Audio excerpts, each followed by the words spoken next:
Hi friends, நம்ம வீட்டில் பொங்கலுக்கான celebration ஆரம்பித்தாச்சு. வாங்க, பொங்கல் விட்றதுக்கு முன்னாடி விளக்கு போற்றி வச்சுருக்கோம். எல்லா காய்கறிகள், மசாலா சாமான்கள், கரும்பு, மஞ்சள் குலை எல்லாம் வாங்கி வச்சுருக்கோம். எங்கள் வீட்டில் சிம்பிளாக தான் கொண்டாடுறோம். அது வெளியில் எங்களுக்கு விட வசதி இல்லைனால கேஸ் அடுப்புலேயே விட போகிறோம்.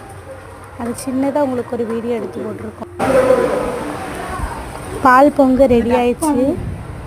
எல்லார் வீட்லேயும் இதே போல் பால் பொங்கி தித்திக்கும் பொங்கல் ஆகட்டும்.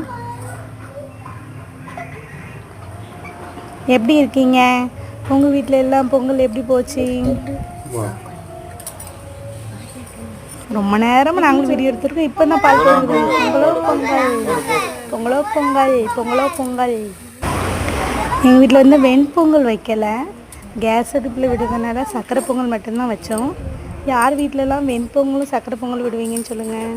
சர்க்கரை பொங்கல் வச்சதுக்கு அடுத்து சாமி கொண்டு வந்து நெய்வேத்தியம் வச்சாச்சு. அடுத்து என் சின்ன பொண்ணு தீவாரணை காமிக்காங்க. பத்தி சூடம் எல்லாம் காமிக்கோம். நாங்கள் எல்லோரும் சேர்ந்து ஃபேமிலியாக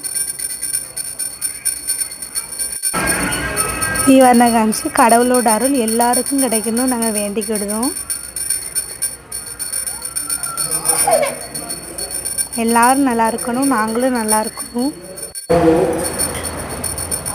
எங்களோட கஷ்டத்துக்கு மத்தியில் கடவுள் எங்களை ஒரு நல்ல வழியில் கொண்டு போய்கிட்டு தான் இருக்காங்க. அது மாதிரி எல்லோரையும் வழி நடத்துவாங்க.